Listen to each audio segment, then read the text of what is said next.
Noel, welcome to the show, man. It's nice to finally talk with you. Yeah, thanks so much. Really good to be here. I know, man. I am so excited to chat with you because, like I was saying before we hit record, I've seen your name around a lot around what you do with JobRack, and I'm really passionate and very excited about the talent pool that's developing in Eastern Europe. As somebody who was born and grew up in Bulgaria myself, and I go back and I see all my friends and everybody else doing amazing things over there and largely being overlooked by the rest of the world. So I'm really excited for what you've been doing. And yeah, I'm really excited to chat with you and tell people why they should look at Eastern Europe as a place to hire talent. Yeah, no, definitely. There's lots of good reasons. So I'm looking forward to getting into it. So let's start off first. I'm curious, like, because for me, like I said, I was born in Bulgaria. I know what the talent that exists in Bulgaria and Eastern Europe looks like. But how did you end up becoming connected and becoming aware of what was happening over there? Since if people aren't noticing by the accent, you're British. So how did you become aware of like what was happening in Eastern Europe and why start JobRack? Yeah, sure. So, I mean, I'd had a 15-year corporate career in kind of corporate IT, including up to kind of director level roles in some pretty large, very large kind of UK businesses. I had an awareness of Eastern Europe because as much as, the last 20, 30 years was all about kind of offshoring to, India and places like that, certainly from Europe, there was a big push towards nearshoring, as they refer to it. And so, people, big IT suppliers setting up kind of call centers and service centers and operations centers in Eastern Europe.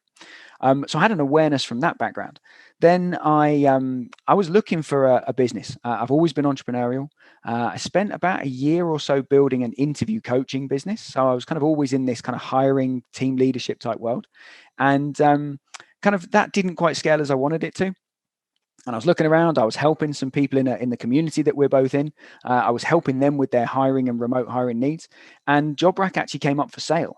The guys that started it back in 2015, they'd run it as they'd done really well with it, but it was still relatively small.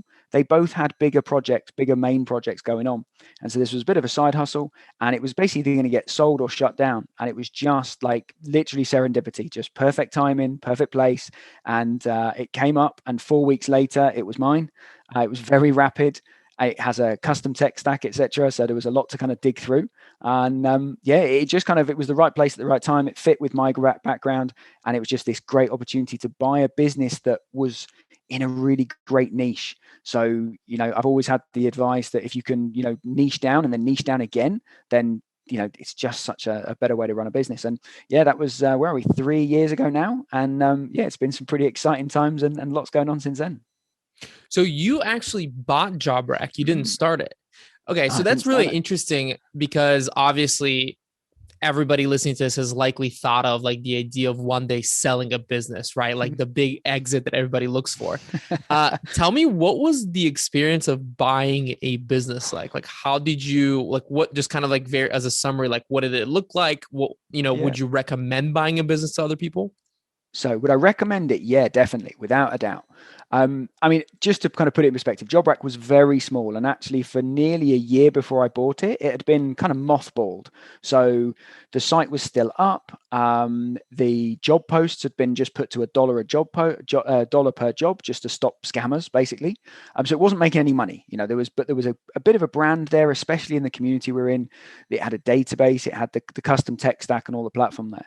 So it wasn't a big exit for the sellers, that's for sure. But the alternative was they were just going to shut it down, and that would have been a shame because there was some good value there.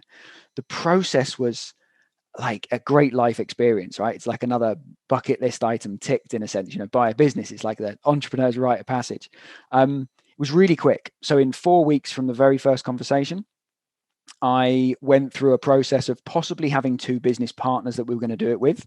Then that dropped down to one. Then it worked out that actually it made more sense for me to do it on my own.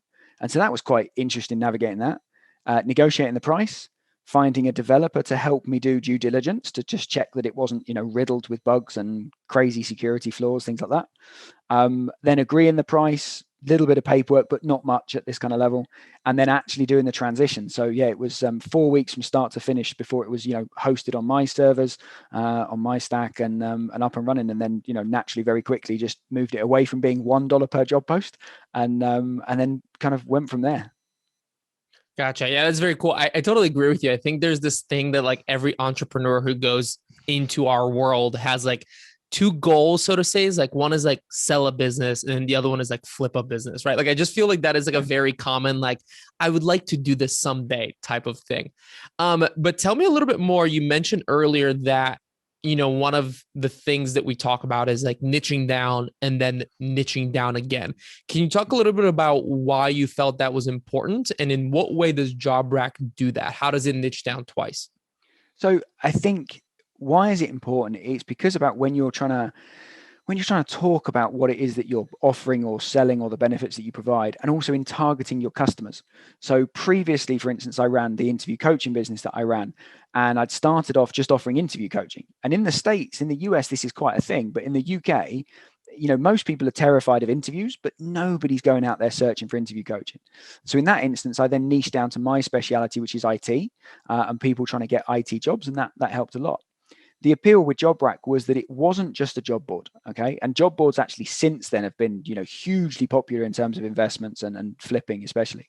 Um, it wasn't just a job board; it was a remote job board. So that was like niche number one. It was specifically for remote workers, and then niche number two is it's specifically for Eastern European remote workers. So I'm not competing with, directly competing with pretty much anyone. There are no other, job boards that cover all of Eastern Europe. There are some for specific countries, but none of them that cover Eastern Europe and just the huge opportunities that come from this kind of area of the world. So that for me was really appealing because it just means that there's one story that I can tell instead of trying to be a jack of all trades in a sense and offer people from all over the world. Just this gives us a real focus, and I really like that because I had already worked with people from Eastern Europe before, and everything that I'm sure we're going to come on to in a little while, it just gave me kind of huge confidence. I was trying to sell something, or I am, continuing to offer something that I really believe in and have got, tons and tons of evidence and hundreds of testimonials from, super happy people because, the things that we say about Eastern Europe, really hard work ethic, great cultural alignment, really great time zone alignment for pretty much all of the world. And for much of it, lower cost of living than our kind of US, Canada, Australia, UK, the Western world. So, great opportunities there too.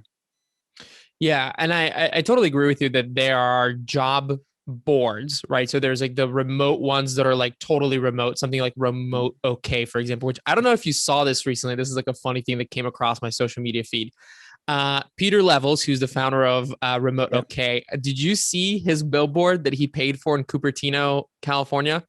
No, I haven't seen that. What was that? Oh, incredible. This is why I said this is why Peter Levels is the GOAT, because it's this giant billboard in like LA, in Cupertino, on the way to like, where a lot of like Silicon Valley people pass by. Yeah. I think Cupertino's in Silicon Valley. But anyways, it said like Apple employees, you don't need to go back to the office with the like Remote OK thing. And I just saw that he put it up there and I was like, that's amazing. I love that. Nice. Um, Nice. but yeah, like you said, there's a lot of job boards out there, Remote OK being one of them. There's a bunch of other ones. And then there are some that I think like one of the most popular locations for outsourcing historically has been the Philippines, right? Like Mhm. this was reading the 4 Hour Work Week. Everybody was talking about the Yep. Philippine VAs and that kind of thing. Why you mentioned a few reasons there that you quickly, glossed over in terms of like Mhm. why Eastern Europe. But can you talk a little bit more about if somebody's listening to this and they're considering hiring somebody from the Philippines or somebody from another country, why should Eastern Europe be on their radar, and why should they pick an Eastern European employee out, instead of somebody like from the Philippines or from India or something like that? Yeah, sure. So, first of all, I just want to kind of caveat it slightly by saying that there are amazing people that you can hire remotely or in person from all over the world. Okay. And I've hired from the Philippines myself historically. I've worked with people from India and from all over the world. And there are great, great people anywhere. There are some generalizations that tend to get made. And so I get specific feedback, and there's particular reasons why a lot of my customers come to me to hire from Eastern Europe because of the kind of the experience they've had. So the Philippines specifically, and the Philippines is great. And, I'm always really open about this, in terms of recommending sites to check out. So if you're hiring from the Philippines, the first site that most people will go to is onlinejobs.ph, right? Philippines is very, very low cost. Virtual assistants will start from like $3 an hour. Okay. And you can get some good people. they're very, very good and known for being very good at kind of following SOPs, repetitive tasks, doing what you need them to do. They're less well known for, it's less common for them to be outspoken or kind of direct with you, and for them to kind of, I guess, if you want people that are going to spot the problems in your process and improve it, that's just less common kind of culturally, little bit. But again, there are people that can do it. It's just not it's less common. There are also things like infrastructure. Okay, so across the Philippines, sadly and frustratingly, they get hit with typhoons. Some areas of the country are quite susceptible to that. So there can be power issues, there can be broadband and internet issues, things like that. And so business owners have come to me having just lost their team member for like a couple of weeks because they've been uprooted out of their home or things like that.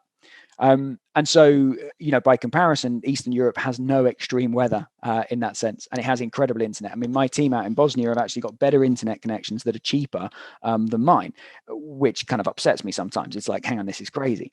And so, yeah, there's things like that kind of typically get mentioned. Communication's a big one. So Eastern Europeans are known, and it's a sweeping generalization, but generally true. They're known for being very direct in their communication, and to us, slightly softer Westerners, especially people from the US and UK, we're a bit more reserved. Maybe that can be almost a bit of affronting and surprising at first, and then you get used to it and you go, oh my god, this is amazing. They're telling me how it is, and they're telling me that I'm wrong because they've got a better way of doing it. And so that is really kind of often refreshing, that direct communication style.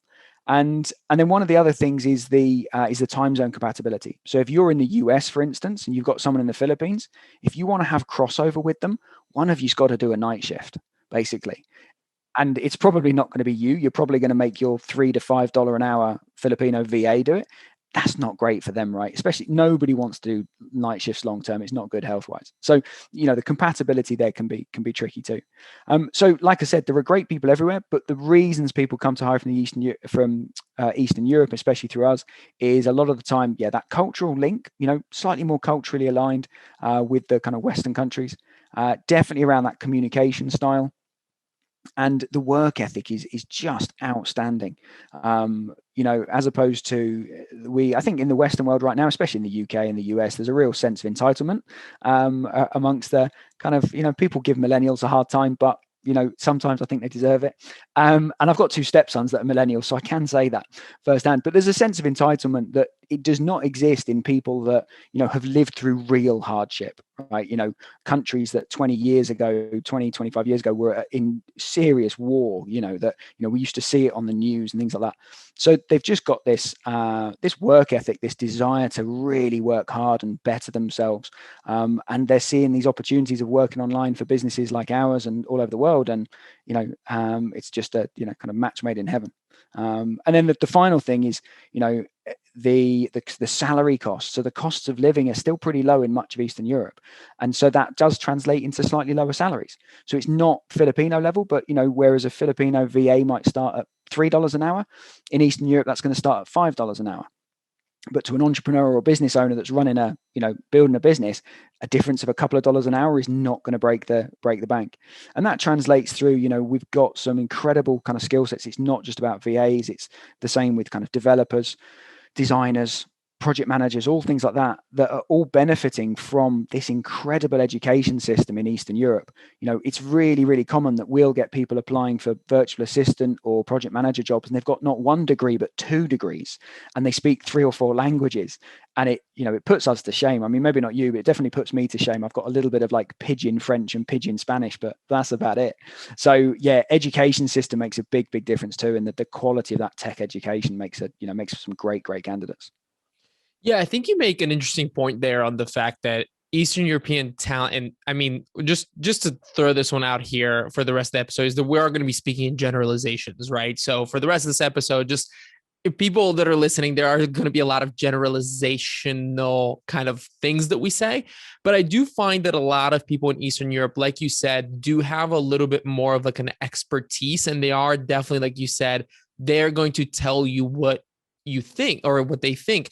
And I think one of the things looking into the future that I'm concerned about with the Filipino outsourcing economy is that I think a lot of the work that has been like outsourced to the Philippines are things that are going to be far more easily automated in the future. And so it's almost like this entire industry that has, I mean, it's something like the Philippines. I think a pretty high percentage of their GDP is from like abroad work. And so I'm very curious, like, and I'm very concerned for them as well as like what happens when a lot of the work that they've been doing and that they've been getting paid for starts to get automated. While I think Eastern European talent is one that is going to stick around a little bit longer because they have a lot more of like a problem solving sort of skill set. What do you think about that from your position running JobRack? Yeah. So I think we're going to see this monumental shift in the workforce and what work people do. People have talked about like, the industrialization over the last kind of few hundred years, and when kind of work moved, everyone moved from working on farms into factories, into cities. And we're going to see this monumental shift in a number of different ways, whether it's AI. And I mean, I don't know if you're up with some of the latest like AI copywriting tools that are coming out. I mean, they're almost scary, right? You look at it and you damn, that's good. And it's like, would you put it live on a blog without checking it? No. But can it do a good enough job that you can then check it? In a lot of instances, yeah. So I think anything that's around, like you said, business process outsourcing, the big kind of operations type centers, automation and personalization and these kind of clever systems are going to really kind of ride roughshod over that. And so people will have to adapt and evolve. I think, it's certainly not only the Philippines. You look into the US, for instance, and there's something like 7 million people in the USA that are employed in that servicing. They service the trucking industry. Okay, like truck drivers. So everything from truck drivers to people that are repairing trucks, people that work in the gas stations, in the diners, things like that. Well, Tesla are coming out with their semi, right, and we're not there yet on full self-driving and autonomous driving trucks, but you're basically going to have a truck that's got this massive range, and that in a number of years, we're not sure how many, is not going to need a driver. So there's swathes of people in pretty much every country in the world that's going to need either some kind of living wage from the governments or figuring out what that next kind of stage of work is. So, but I do agree. I think the people are highly skilled, are kind of have great skills. It's just the work that they're doing isn't necessarily highly skilled, and that's the work that they're currently getting paid for that is in very much danger of just being kind of automated out.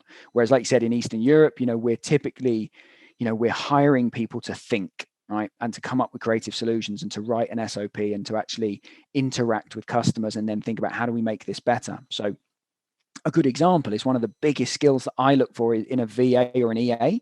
I want to know if they can use Zapier or Integromat, because that's like the new epic skill, right? If you can automate stuff and automate a process, you are head and shoulders. And I'm a big fan of Zapier, and I'm maybe mid-level on it, but I love it. And so that's a great skill. And I always encourage people to learn those kind of skills, because if you can make things better, you're one step ahead. You just said EA and VA. What is EA? Executive assistant? Sorry. Yeah, so executive assistant or virtual assistant. So typically an exec assistant is a term that kind of comes across from the corporate world, although we tend to see it, again, generalization, right? People will refer to as a VA and sometimes can, consider that like a low level role, whereas actually a good virtual assistant can be almost like a chief of staff type role, right, where they can really help you run the business as a CEO or as an owner. An exec assistant is typically just kind of at the next level up, in a sense. So you might get a VA that's like an entry level, that's managing your calendar, managing your emails, doing research tasks for you, doing some bookkeeping, things like that. Exec assistant is just kind of, they're probably a bit more experienced. Maybe they might do some little bit of project management. They might do some content writing, all kinds of different things. There's such a huge variety of skill set. But yeah, they're kind of slightly interchangeable. But normally, EA, exec assistant, is slightly more senior. Gotcha. Yeah, I think in terms of like the automation that you talked about, I was just reading a study recently that said that something like 40 to 45% of Canada's workforce is in jeopardy of being automated, and up to 60 or 65% of the US workforce is doing something that can be automated within the next decade, which I 100% agree with you. It's scary. Like, where do you go from that? Where, especially in like rural parts of the United States, where the main income source is trucking, right? Like what happens when Tesla comes out with an automatic truck or automatic truck, a self-driving truck that can essentially do the job. So it's going to be a very interesting decade for sure. But I want to ask you, what is there some sort of like a skill set um like an overall skill set for Eastern Europe that people should look for in terms of hiring? Like, are there specific skills that Eastern European talent tend to be like very, very good at, or are they like across the board, in your opinion, they can handle a lot of things? It's pretty broad. So, one thing I've not done with JobRack is I've not niched down a third time to only offer developers, for instance, or only offer virtual assistants, because it would just be leaving too much kind of opportunity on the table, if I'm honest. Um, Eastern Europe was very much known as, a real hotspot for developers, right? That's how JobRack was born originally.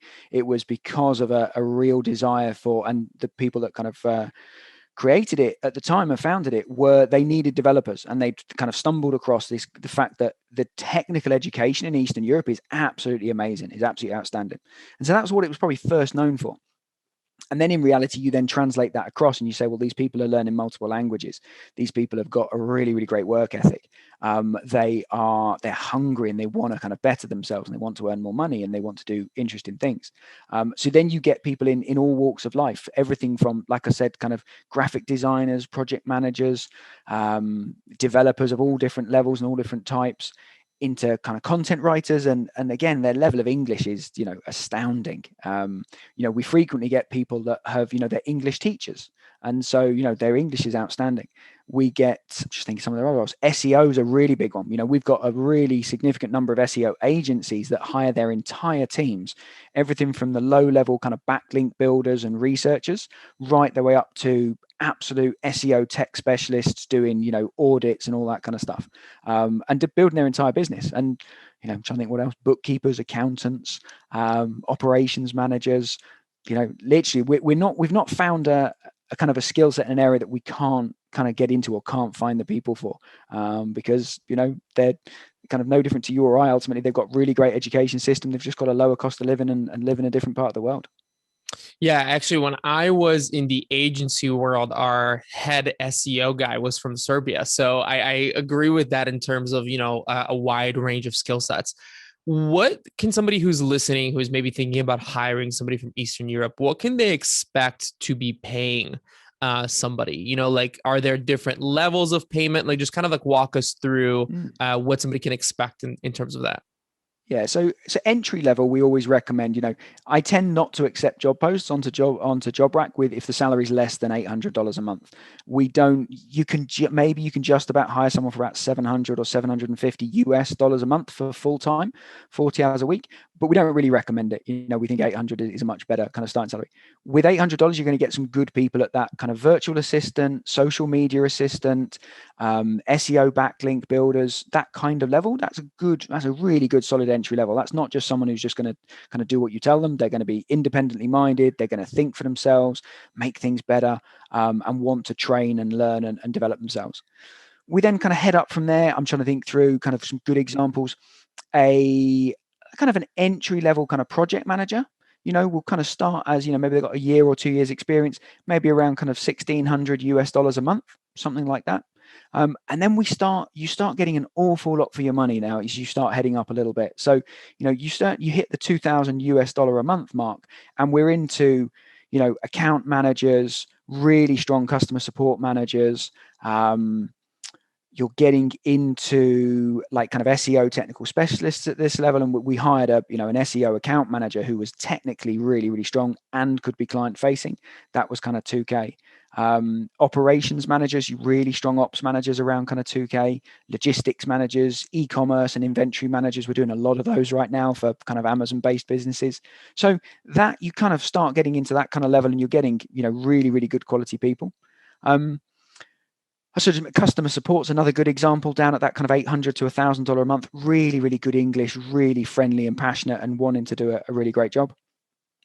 Developers, kind of they're a little bit more variable based on the skill set, but again, a junior developer, with kind of a year or two's experience, they're probably kind of, what are we at? Kind of maybe $10 to $15 an hour, something like that kind of range. So, around the $1,600 to $2,000. Mid-level developers will typically see it about kind of 2,500 to 3,500 US a month, and then up to the senior guys are 4,500 to kind of $6,000 a month, which is still probably well under half what you're going to be paying in New York, San Francisco, or hiring locally in the US. And the key difference is we can actually find them. Whereas if you're trying to find a really high-end dev in the US, that's I work with a number of agencies that are really, really struggling, and that's why they're coming to us. And once they, I often say, once you've got one Eastern European hire, you're going to want more because they are just a breath of fresh air and they're awesome. Mm.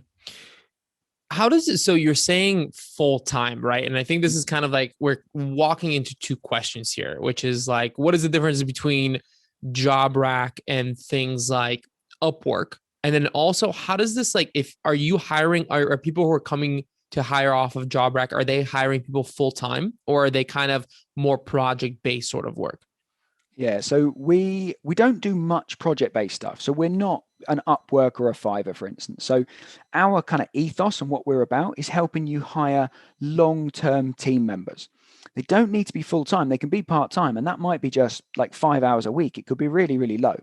But the idea is that it's a kind of a longer term commitment. You want them to be part of your team. You're going to treat them like, part of your team, and they're going to build up. And they might be 5 hours for the next 10 years, or they might build and grow from being part-time to full-time. So that's the key differentiator for us. We do take some project stuff from time to time. And we have, clients that are really happy with that and some candidates that are really happy. But we're probably 98% of what we do is kind of full-time or part-time. And like I said, a real kind of variance on that. The key, I guess, kind of one key difference about JobRack is that we charge very simply just per hire. So you pay us to post your job, or we have some hiring services where we actually do the work for you and we help you hire, or we do it for you. But again, you just pay as a single fee. There's no ongoing fees. We're not middlemen. We don't get in the way of the payments. We're not taking 10, 20, 30% off you and the job seeker each month. So it's, at that stage, over the long term, it's dramatically cheaper. And normally in the short term, it is as well. So that's kind of the key difference. And that really stacks up. You look at the fees of some of the platforms like Upwork, for example, and it is, really, really hefty. And it's often difficult to see. And so sometimes you start out with a project and then you do another one, and then suddenly you've had the person for a year or two, and you realize you've paid Upwork thousands and thousands of dollars in fees.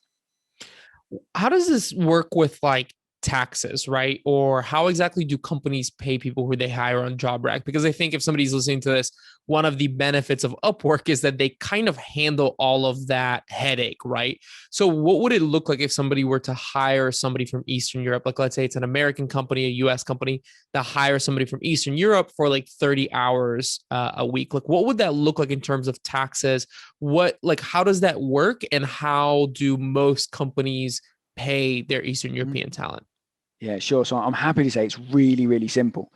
So it's not possible for a business in the US or a business in the UK. We can't hire as a true full employee someone that's in another country. It just doesn't work. It's not legally. You can't do it for many, many reasons. And so the really simple approach is it's just a service agreement. So in the US, it's referred to as a 1099 contractor. So your new team member, let's say they're a virtual assistant, they would invoice you at the end of each month. Okay, you'd agree their salary. They send you an invoice for, let's say it's $800 a month. You pay the invoice typically through TransferWise or Payoneer or whatever you agree. And then that goes into your accounts. You've paid $800 for virtual assistant services. Okay, and that's how it's kind of structured. As an extra step, if you're a US registered business, you can do something. I think the form is a W2BEN, W2BEN. And that's a form that your virtual assistant, I'm going to use that example, they would fill that in for you. It's a one-time thing. You don't have to submit it to the IRS. You just keep it. In the event you were ever audited and they would kind of just wanted to check that you weren't trying to avoid paying contributions and taxes, you just show them that form that clearly shows that your worker lives in Serbia. They have no claim to US residency or US tax. So it's super, super simple. So the service agreement that you'd put in place, very, very simple agreement. It's just about setting expectations. When are they going to work? How much are they going to get paid? When are they going to get paid? And like a confidentiality, like a non-disclosure clause. So really, really simple. And the key thing that's really important to mention is that legally, they are not your employee. Okay. They're a service provider. However, for all other intents and purposes, they're a team member, right? They're working with you. They're in your team meetings. You treat them the same. You try and give them all the same benefits wherever you can. And, they're part of the team. And that is where people really succeed really well, is where, they're just part of a team. It doesn't matter that they're in another country. It makes no difference. So the only difference is just on that kind of that legal side slightly. Gotcha. So you mentioned, the fact that you guys don't do anything like a 10%, 20% hiring fee. You said that it's a one-time fee. So what is that one-time fee? What does it cost to hire somebody on JobRack? And then can you also talk a little bit about the process of somebody coming in and hiring on JobRack? What does that look like? Yeah, absolutely. So the first bit, it comes down to figuring out like how you want to hire. And I often talk about like hiring is like climbing a mountain for a couple of reasons. One, because it's hard, right?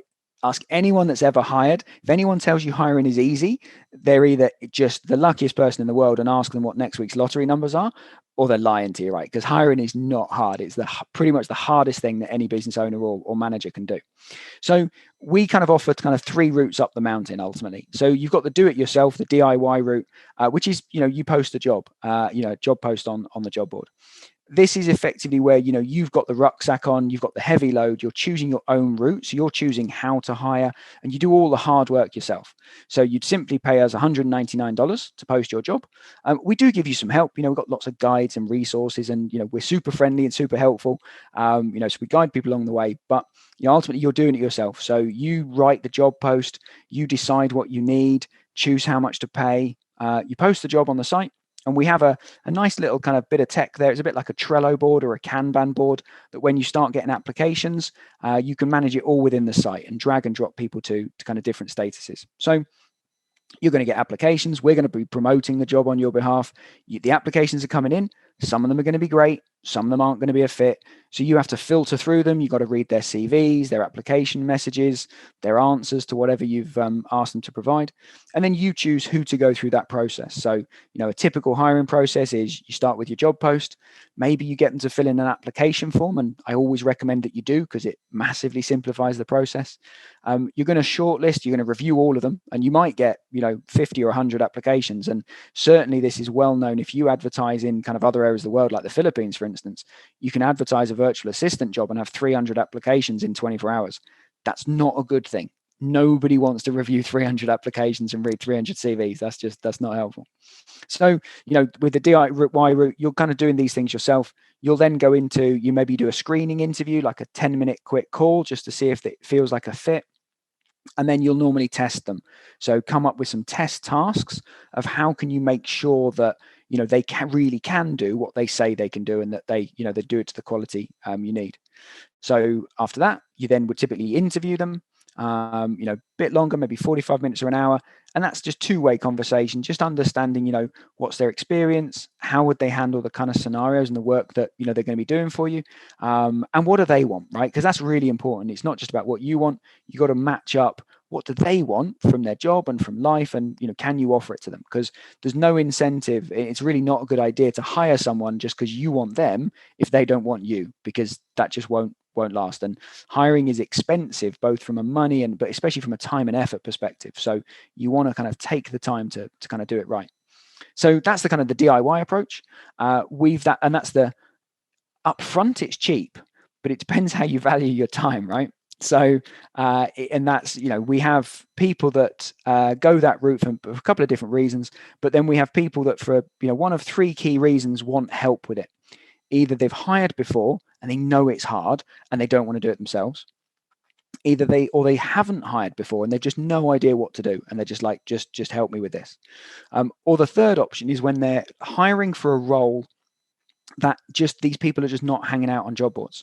So, if you want a kind of an interesting combination. So right now we are hiring for a German-speaking content writer from Eastern Europe. We can find those people, but they are not just hanging about on job boards waiting to apply. We have to go and hunt those people out and turn over the rocks and find them. The same if you want a senior developer right now. These guys and girls are in hot demand. They're not hanging out on job boards waiting to apply for your job. we have to go and find them. So there's some roles that we need to go and really kind of dig out and find for people. So, and that's where we come into like our hiring services. So at the top end, we have a done for you service where we basically do everything. And this is like the helicopter to the top of the mountain, right? You want to do as little as possible. You explain to us what you want. We'll go out and find it. We'll test them, vet them, reference them. We'll interview them. And we deliver you like maybe just one or two or three maybe for you to make the final selection from. And that works really well, but it's very, we don't do a lot of it because one, it's, typically it's around $5,000 for us to do that service. And the reason why is because it takes us a lot of time and effort to really understand what the business owner, what do they really want? So we know what they want the person to do, but figuring out the type of personality that's really a good fit is often pretty difficult. Whereas in reality, when they jump on an interview, they know within like 12 seconds if they're getting a good feel from this person. But explain that's hard. And so what we then did, we introduced a middle option, which is the done with you option, which is like it's like having a mountain guide or a Sherpa. Okay. So these guys and we take on the heavy load. So we're carrying the rucksack, we're guiding you up the mountain and we're doing all the hard work for you. So we'll write the job post. We choose about the how to kind of find these people. We go out and source them, bring them in to apply. We define the whole application form, the tests and the Easter eggs that we include just to kind of test them through the process. And then we do all the reviewing and filtering, whether it's 50 CVs or 150. We review them all, everything we know about them, and then present a short list of candidates for you to then kind of take into interviews. And typically we'll handle the testing as well. So it's kind of the middle ground that's working really, really well and has proven, in the last kind of 6 months since we launched it, is really, really popular. It's kind of that kind of sweet spot. Very few business owners want to be doing basically, kind of the grunt work of hiring. They want to crack on and grow their business, but they want to be involved in the interviewing and making sure they get, really, really good people. And what is the price of that middle one? Because you said it was $199 for the low one, about 5,000 for the all done for you. So what is the price of the middle one? Yeah, so it ranges, basically it starts at 1,500 US and then it's up to 2,500, and that's simply down to the difficulty of the role. So if it's a virtual assistant, an executive assistant, customer support, low to mid-level SEO person, it's $1,500. It's flat fee. We guarantee success with it. We've never failed yet. And that's just what we do. We kind of go out there and find these people and we get great results. If it's kind of more mid-level role, so maybe you're looking for a paid ad specialist, an operations manager, someone like that, that's $2,000. And it just reflects it's simply more effort for us to go out and find these people and put them through the process. And they're a more senior role. They're going to be getting paid significantly more. And then finally, typically up at the top end, you've got the really senior developers or potentially like senior management roles, which is, we charge $2,500 US because again, it's just, there's a lot fewer of them out there. It just takes a lot more work. So we keep it quite simple. And like I said, other kind of services do it on like 20% or even 30% of the annual salary. We keep it nice and simple and just, do what we think is fair and what works for people. So I have a little bit of experience in the marketplace business model. And one of the really hard things is that you don't have just one customer. You essentially have two customers, right? Like not only do you need to find people to pay you to then go out and hire people, but you actually need to find the people to come and apply and know your website, not as a place to source work, but as a place to like go and get work. How do you how have you done that? Where are applicants coming from? How do they find out about you? And if it is one of those higher level positions, how do you go out there and find them? How do you go and search them down? Yeah, so we have got a raft of approaches, as you'd expect, and it's a continual thing. We're always looking to build our database. We're probably filling about maybe 60% of our roles from the database alone. So we've got a really healthy database. But on top of that, we do a lot of promotion, even for DIY job posts. So a job gets posted on us. We're then promoting it on all of the social channels. We promote it in a lot of very, very niche Eastern European communities. So we are in hundreds of Eastern Europe focused Facebook groups, Bosnian content writers, for instance, Macedonian e-commerce people, Serbian PPC specialists, all of these kind of things, literally hundreds of them. And we know where to go to kind of find these kind of people. We know where they're hanging out and we're active in their communities. We're helping them in all kinds of ways. And so they're obviously really keen for us to then kind of share jobs that get posted there. So we do, a lot of promotional activity in that sense. And naturally, as part of that, it's not just about them coming in to apply for one specific job. We encourage them to register on JobRack and have a profile on JobRack, because when when an employer or a business posts a job on JobRack, they can also browse the profiles, and then they can invite people to apply, and they can find good fits. So we're always doing that, always looking to build our database, because that's a big part of what we do. I've got a job seeker success specialist that's full-time from Bosnia, and her job is to get more job seekers. Simple as that. And so we're doing everything. We're looking at kind of like really big kind of PR type campaigns. We do a lot of content, and we do a lot in terms of actually helping people that haven't discovered remote work and maybe a bit skeptical of it and worried that, will I actually get paid? Is it real? Is it safe? So we're doing a lot to kind of educate people that haven't discovered it yet as well. They've got great full-time jobs in country, and we're saying, hey, you can earn more and you can have a more flexible life. All of these kind of good things. And then we have a bit of a secret agent network, or a network of kind of secret JobRack agents in a sense across Eastern Europe that are just kind of shouting about Eastern Europe to their friends and people they know. And the more people get jobs through JobRack, they are super excited about it, and they really, really do spread the word. So we're getting better at harnessing that on places like Instagram and Facebook, things like that. And then finally, in terms of how do we source people, we've got about 32 or 33, I think it is, different sourcing approaches that we take based on the role. Again, some of that's going into those kind of Facebook groups and communities. Naturally, we use LinkedIn. We use we'll pay to sometimes go onto some very niche job boards. So, sometimes it's great to go onto a Serbian graphic designer focused job board, for instance, to kind of dig into those. And again, we look at it and we have a sourcing SOP that when we get a role, we look at it and we say, right, what do we need to do for this role? Whether it's a done with you role, where we're doing the work for the employer. And then we just go through that. And it's a pretty structured approach. There's a lot of different sources there. It's a lot of work, but that's what gets results. Do you have any tips for people who do end up hiring somebody from Eastern Europe, in terms of like how to work with them, how to communicate these sort of things? What are some of your tips for those people who've already hired somebody or are planning on hiring them in order to facilitate a healthy work sort of experience? Yeah. So first up, before you hire them, be ready to set clear expectations, right? That's really, really important. Be open about money, right? People in the Western world are terrible at this, right? Talk about how you're going to pay them. Talk about how much you're going to pay them.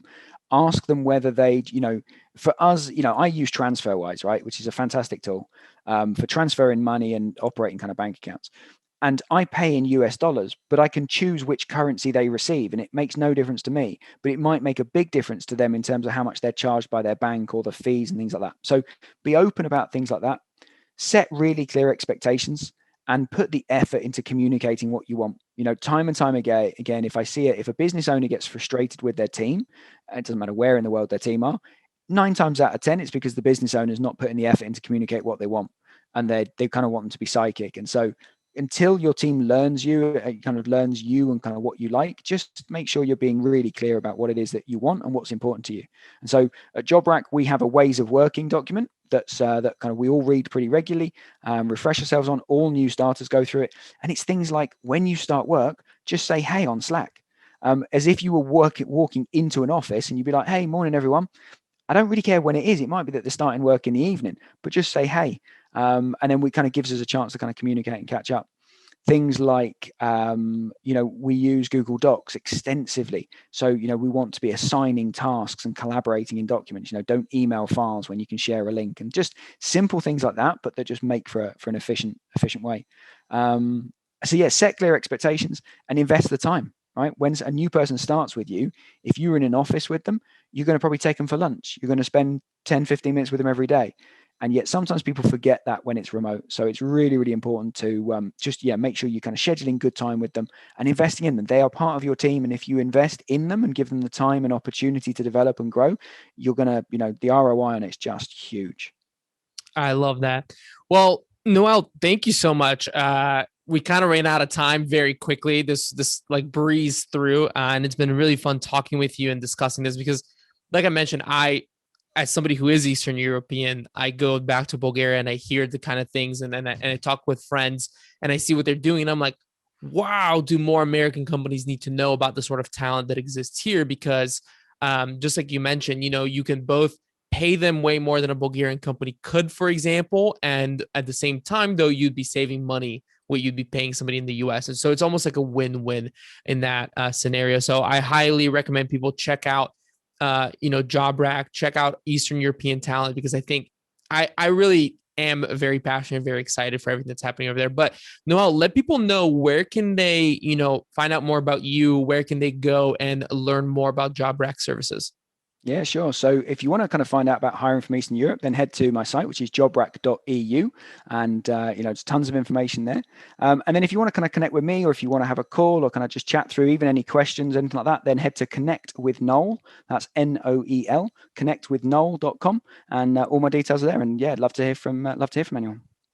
Perfect. Well, Noel, thank you so much for coming on the podcast, man. I really appreciate it, and I've really enjoyed this conversation. Hey, no worries, man. Really good to speak to you.